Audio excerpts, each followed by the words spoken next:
Well, howdy, folks, and welcome back to the farm. Today, we're jumping back into our journey through the Revelation to John. In the last volume, we encountered the Angel of the Abyss, a being described as a star that fell down to Earth from the heavens. And this being used a key to unlock the shaft that leads to the endless deep. And out of this abyss came smoke that darkened the sky and blotted out the sun and moon. And the Angel of the Abyss released a swarm of locusts from deep under the earth. And these locust creatures are, of course, exactly the kind of thing you encounter in nightmares. Something that's very hard to describe. And as we saw in the last volume, John is trying very hard to describe in words what he is seeing. And as a result, these creatures that are very hard to describe are also hard for us to forget. Especially given the bizarre circumstance where they are not allowed to actually outright kill anyone. Their whole purpose is to inflict pain. So I don't know about you, but I think I'm ready to hear a little bit more about these locusts. I have a feeling that they're not like normal locusts.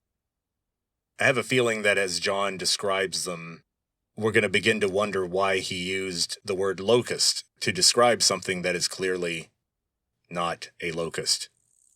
But I have the feeling that John is struggling to find the right words for what he's seeing, so let's bear with him, and let's hear his description of these things that came out of the smoke.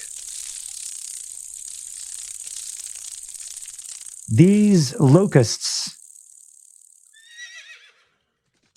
looked like horses prepared for battle. They had what looked like golden crowns on their heads, and their faces were like the faces of humans, with hair like women. They had teeth like lions, and they wore armor like iron breastplates. And their wings made the noise of chariots drawn by many charging horses.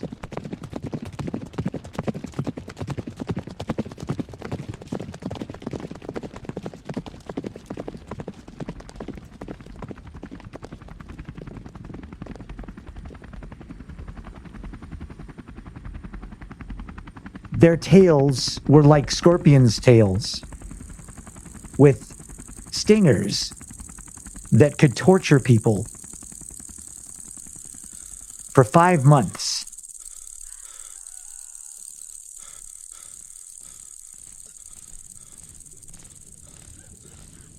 As their leader, they had their emperor, the Angel of the Abyss, whose name in Hebrew is Abaddon, and in Greek, Apollyon. That was the first of the disasters. There are still 2 more to come. Okay. Well, John is saying that these locusts look like horses prepared for battle. So I think it's clear that he's not seeing locusts and he's not seeing horses. And he knows that. Now, these beings don't seem to be people either, even though he says they have the faces of humans and hair like women. As far as the hair like women, he just says trichas, hair, hos, just like, trichas gynaikon, which means like the hair of women. Gynaikon would be transliterated Gynaikon. That Gyn should tip you off to let you know we're talking about the ancient Greek word for a woman, And based on any consideration of Greco-Roman culture in the late 1st century AD, the only thing we can say is that having hair like a woman just meant it was long. Now, if this were Homer, everybody had long hair, men and women.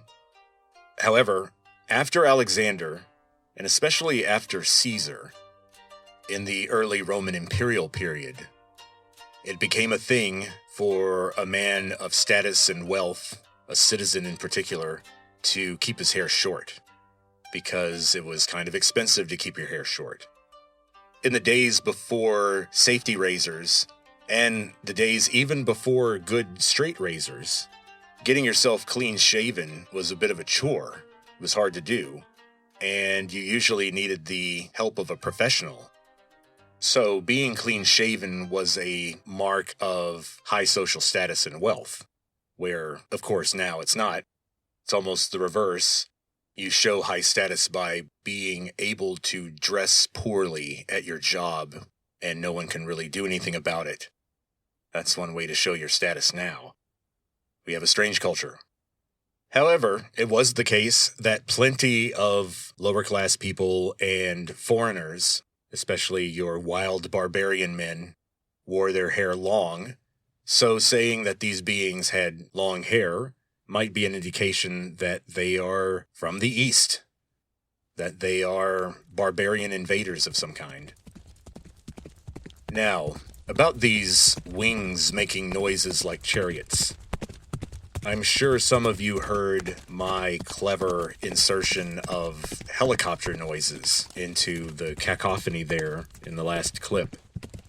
This is simply because when I was going through the internet looking for samples of sound clips of locusts and swarms of locusts, I found recordings of giant locusts and flying beetles, basically insects that have a similar structure, have similar wings to a locust, but they're just larger and more massive.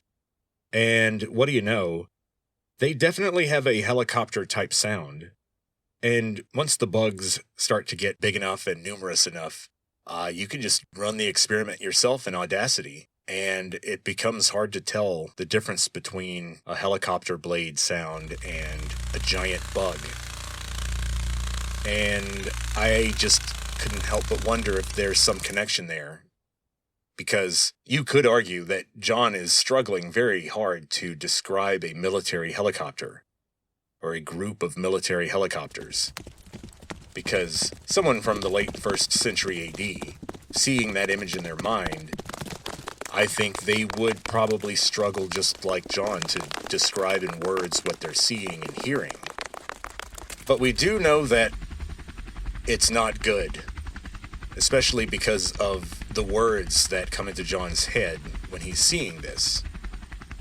Now, he says that these creatures that could torture people had a leader, and of course it's implied that their leader is the person who released them, and we know that that is a being that is closely associated with Satan. And here, they're given another name, the Angel of the Abyss. And that makes sense because we know that in terms of what kind of being Satan is, he's classified as an angel. Whatever kind of being the angels are, that's also what Satan and the demons are. And we are another class because we have a physical form that angel beings don't. It's interesting because this Hebrew word Abaddon and the Greek Apollyon are words that seem to be referring to the abyss, because abad in Hebrew apparently means destruction or perishing or disintegration. And so Abaddon would be a place where that happens, the place where the disintegration and the perishing happens. And so it's referring to this terrible place that has been opened up in the previous passage. Now, about the Greek word Apollyon.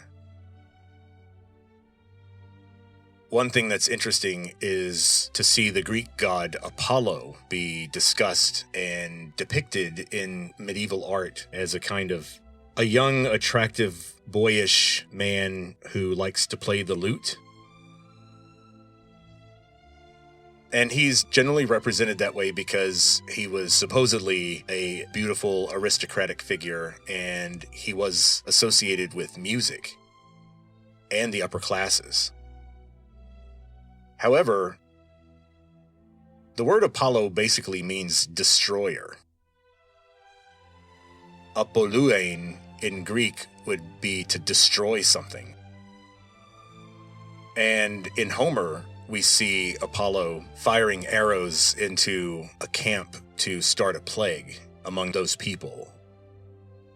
And so Apollo was associated with plagues, which, as we talked about in a previous episode, in the absence of germ theory, ancient people just sort of thought of plagues as just death that came for you. And so Apollo was always a scary deity who was always ready to destroy people en masse. And so it's not surprising at all that we see that name and that Greek word associated with this abyss. So, things are pretty bad now, but this passage reminds us that we've got 2 more disasters to come. And so, gosh, what is the 6th trumpet going to bring? What's going to happen next? The 6th angel blew his trumpet.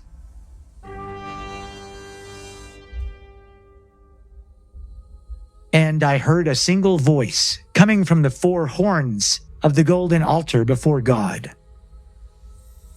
The voice said to the 6th angel who held the trumpet, "Unleash the 4 angels who are chained to the great river Euphrates."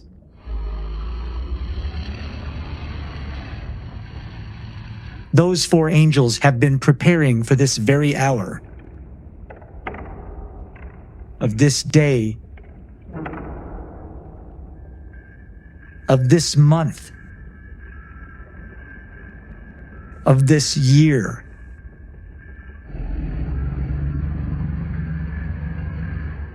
Ready to kill 1/3 of all humans.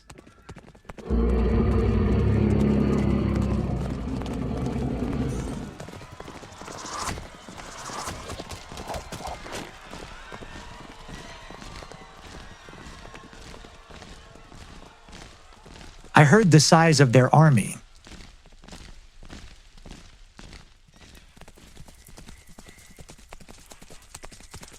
The number of their cavalry was 2 times 10,000 times 10,000 horsemen.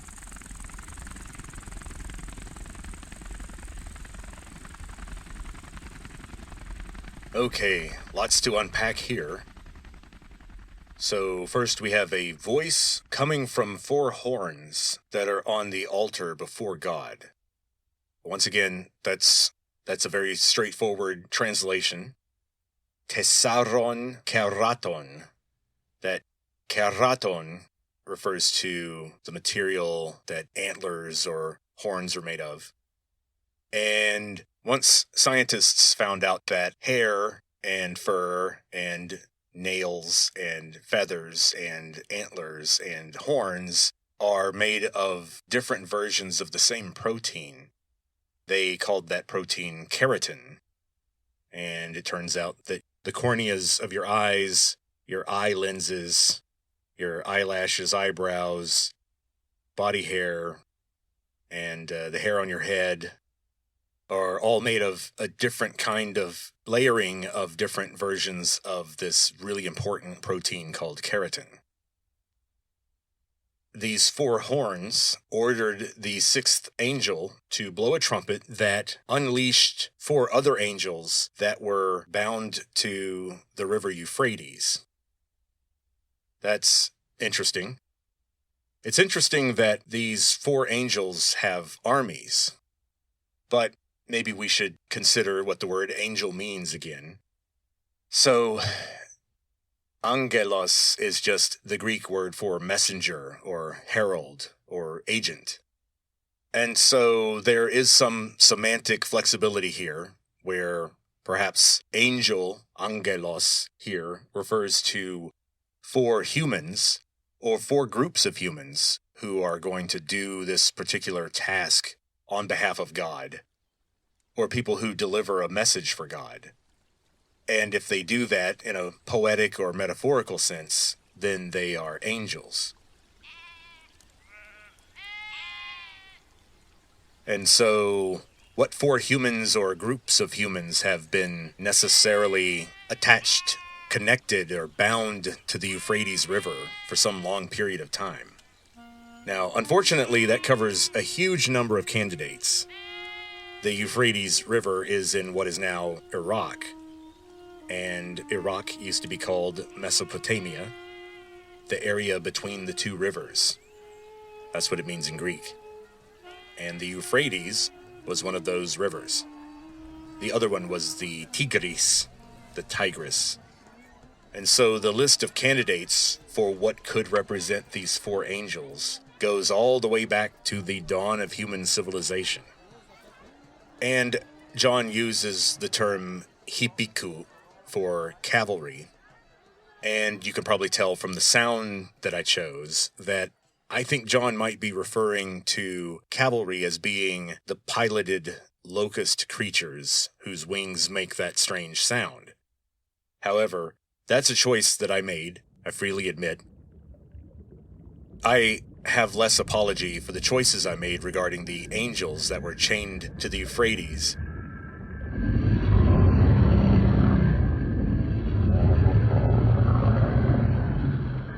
Because I represented them as sort of frightening beasts with a mindless mission to kill. And I didn't make that up. That's pretty much what John said. Once again, the Bible is shouting from the rooftops that angels are terrifying beings, people. We all get raised on this idea of angels as being comforting or beautiful, with the high point, or the low point maybe, of this being the Renaissance portrayal of angels as babies with wings and lutes, floating blissfully on clouds. Here we have a good example of angels in the Bible being quite different. As we can see, these are not babies with lutes and wings that are being chained to the river, waiting to be let loose to kill humans. As you can see, the Bible goes a different direction than the Renaissance artists. Now, why am I so ready to be so flexible with this definition of cavalry? I seem to be playing fast and loose with these sounds, and I seem to be assuming these locust things have actual riders, and that John's vision really involves some sort of military vehicle. When you look at what John is really actually saying, they do seem to be some sort of chimera or human, mechanical, alien monster beast type thing. However, let's let John talk a little bit more about what these things are like and what he sees them doing.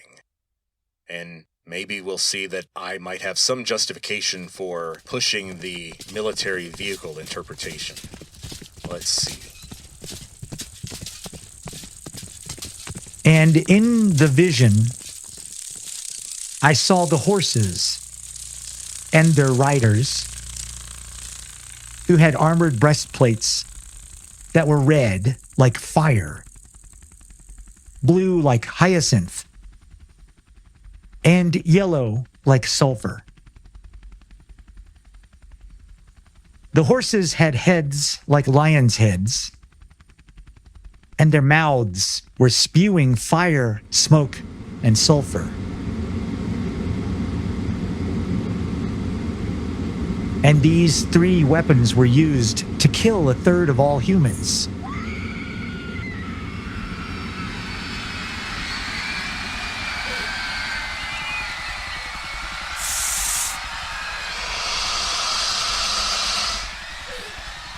All of the horses' power was in their mouths and their tails.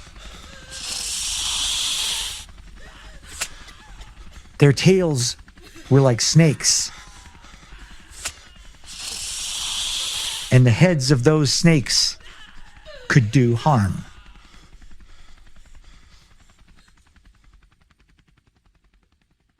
I think it's interesting that for the first time, John uses the word vision to describe what's happening. Inte horase, which is just the Greek word for something you see in your head. Could be used for a dream or a hallucination. And so in this vision, John goes on to describe that these locust horses have riders, and that the riders have armored breastplates. And he describes the colors. And a lot of people have looked at, well, what countries have flags with those three colors? Fire red, hyacinth blue, and sulfur yellow. It's interesting because the blue and yellow bands certainly indicate the Ukrainian flag, and we all know that there are problematic nation states with red flags, so not sure what that means. But we do know that these armored riders are riding these flying locust horse things that have heads that look like lions' heads. And those lions' heads have mouths that are spewing this fire, smoke, and sulfur.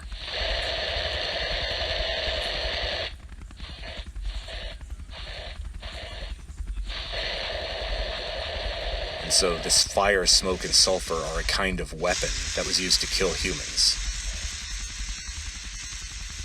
So what's going on here? The word for spewing the fire, smoke, and sulfur, ekporeuetai, refers to something gushing out, pouring out, or being sprayed out.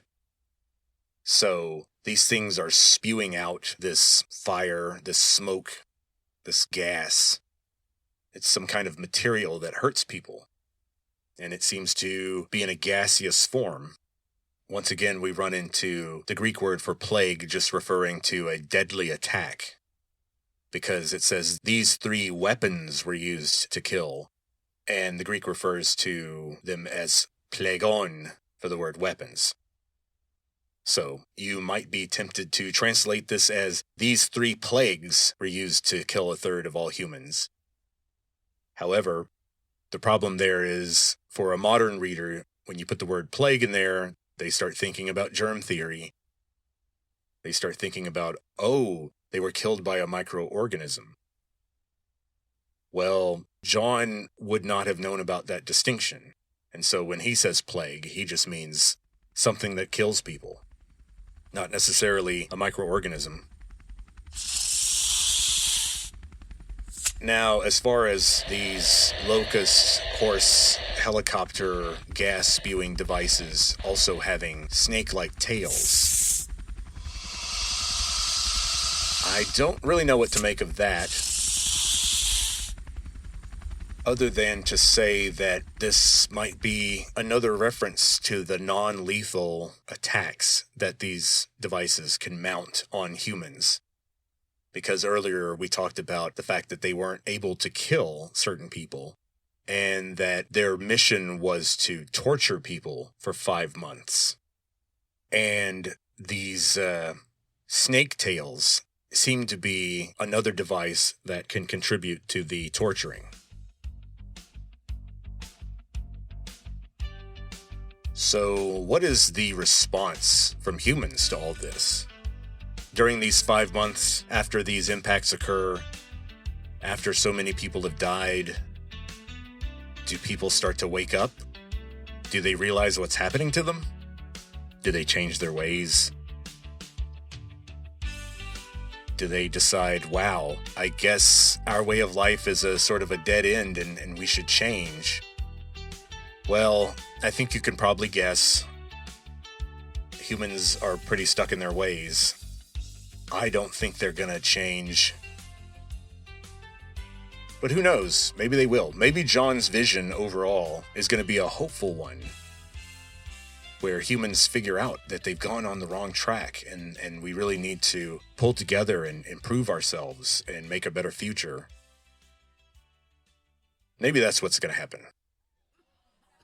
Let's see. It's not too late. I'm an optimist.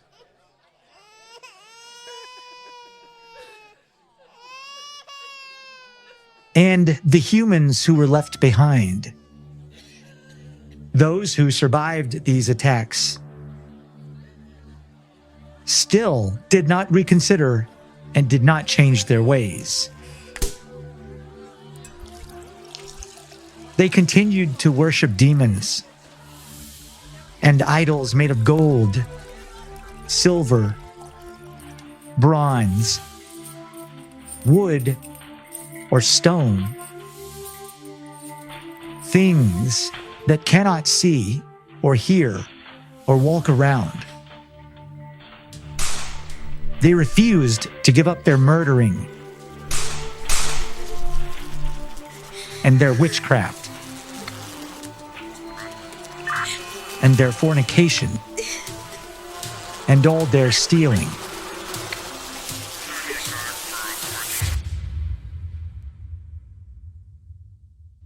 Wow.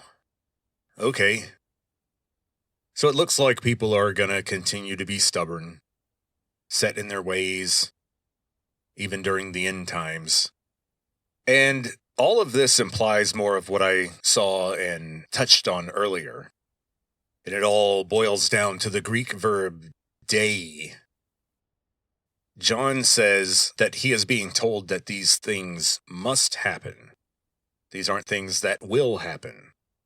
They're not God's attack plan on mankind, but they're being represented here as a kind of natural consequence of something. And this passage heavily implies, as does the entirety of all the previous books of the Bible, that this something is human behavior and the not so great elements of human behavior. And here at the end of chapter 9, John closes by putting all of the blame for this right at the feet of humans. It's even implied here that if this remaining 2/3 of humans were to reform its ways en masse, then no more trumpets would have to be blown. And so let's talk about these particular foibles or human weaknesses that John is pointing out here at the end of chapter 9. First, he talked about the worshiping of demons and idols. This is a pretty broad statement because, as we know, the early Christians began to see all pagan worship as worshiping demons. Daimon in ancient Greek just meant a lesser deity, something like the little spirit that inhabits this part of the woodlands, and we give it a honey cake on this day in this ceremony to placate the spirit. Well, the Christians would say, dude, you're being tricked. That's a demon. Also, we're all familiar with that big division between the Abrahamic religions and the other pagan Mediterranean pre-Christian traditions that were obsessed with representing their deities visually in stone or other materials, where in the Abrahamic religion, with some notable exception in certain forms of Christianity, but in Judaism and later in Islam, there is this turning away from physical representations. And it's linked to this idea that their God is beyond the constraints of the material world. And that to depict God as having hands and a head and eyes that only see from one place and can only be in one place at a time is inaccurate and limiting in a lot of ways. You see this verbal attack a lot in Christian writing when they are criticizing the pre-Christian point of view. The Christian writers will point out that, you guys are making these gigantic statues at great expense, and you seem to think they're very important, but they're just rocks or lumps of metal. In other words, they can't hear or see anything. And it's sort of a kind of silliness. You're pretending that the God is there. And the early Christians were like, our God is everywhere, but you can't see them. And so that's how we will represent him. Now, the next sin that John talks about is murder. I think there's some broad agreement in our culture that murder is wrong in general, and that the less of it you have, the better. Unfortunately, there's not as much agreement on that as we'd like. But at the very least, I don't think that we need to talk about it much because it's pretty clear. Then there is witchcraft. That's a little less clear. We just need to know that John would consider reading your horoscope as participating in witchcraft. And so, don't think you're getting away with it. And then there's the word that I translated as fornication. It's interesting because I actually didn't really need to even translate it. I've run this experiment where I just said the ancient Greek word to people and they knew exactly what I was talking about. So, John doesn't say fornication, he says porneia, which would be transliterated Porneia. Porneia. So what is porneia? Well, it's exactly what it sounds like, just minus the digital imagery and the internet. One way you could translate it is basically participating in sex work. So basically, if a man was paying for it, or if he was with a woman that was not his wife, and she was attached to him because of his wealth or social status, then that was porneia. And if a woman was, working at a brothel and being paid money for the act, or if she was unmarried and attaching herself to one high-status man after another for financial support, that would also be considered porneia. Because remember, coins were not used as often as depicted in the movies and whatnot. It was very much a barter economy. The woman working for cash in the brothels, that was, as you might imagine, a fate that women sought to avoid. And so one goal for a woman who didn't want to end up as somebody's wife was to become, something of what we would call an independent concubine. In Greek, the word was hetaira. Hetaira is more like a companion. Of course, in feudal Japan, you famously had the women called geisha. And these were similar. They're basically professional girlfriends of upper-class men. And so a lot of women sought that role. But of course, John would say, nope, no good. You are supposed to become someone's wife. Now, John also mentions theft. And I think it's interesting that John mentions 4 kinds of crimes or sins in his mind, 2 of which, in his world, he could have sought legal recourse for in some cases. There were some kinds of murder and theft that were illegal under Roman law. But also bear in mind that John would have considered a lot of what the Roman government did to be murder. And John would have considered a lot of what the Roman nobility did and what the Roman administrators did to be theft. So I think it's important to point out that John is not talking about crimes, really. Everything he's railing about is, in large part, legal. The kind of witchcraft that he's talking about, in some cases, is actually funded and propagated by the Roman state. And of the fornication that he's talking about, of course, the sexual mores of the people outside of the Abrahamic tradition at the time were seen as wild libertines with uncontrollable lust. And so I bring this up to point out that John could not care less about the law, about Roman law, about the secular rules of the time. You can see that he doesn't judge things by that at all. In fact, to him, the secular laws are often perverse and evil. And he shared that view with most early Christians. And so this is very different from, say, Confucius's attitude, or the attitude of a Roman noble, where they're looking at the world and saying, oh my gosh, there's not enough law and order. People need to follow the program. We got to get people on board with things and get them obeying the law. Well, John would say, no, we need more people disobeying the law. We got to bring this whole thing down because the entire system is evil from top to bottom.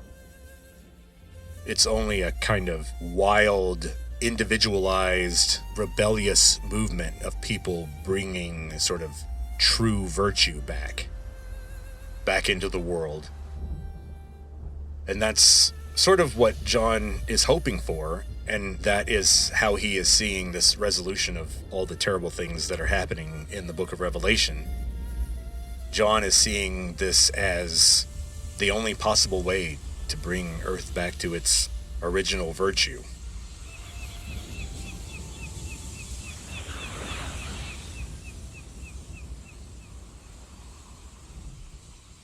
Well, that's it for Chapter 9, and I think that's a good stopping point for today. We'll continue with Chapter 10 in the next volume of our journey through the Revelation to John. But this was a weird one. This is kind of known for being difficult to piece together what's happening. I always remember it as the one about the abyss and those insect vehicle monster things. That keeps it all clear in my head. So, maybe, just maybe, starting in Chapter 10, there's no more death and destruction. Maybe there's no more weird, upsetting imagery, and everything works out okay. Maybe people turn away from their poor behavior, and things work out in a miraculous and beautiful way. And everybody lives in happiness and health for the rest of their days. And so I'm sure you know that that's unfortunately not the case. It only gets worse and weirder. Humans are fated to end up this way. They don't repent. And so in the next volume, we'll see what happens when the seventh and final angel blows their trumpet. Surely it's going to work out exactly like we would expect. So until next time, let's try to keep the murdering and the theft and the fornication and the idolatry to a minimum. You never know when strange things are going to just start falling out of the sky. But until then, be careful. I'll talk to you later. King James Power feels so right.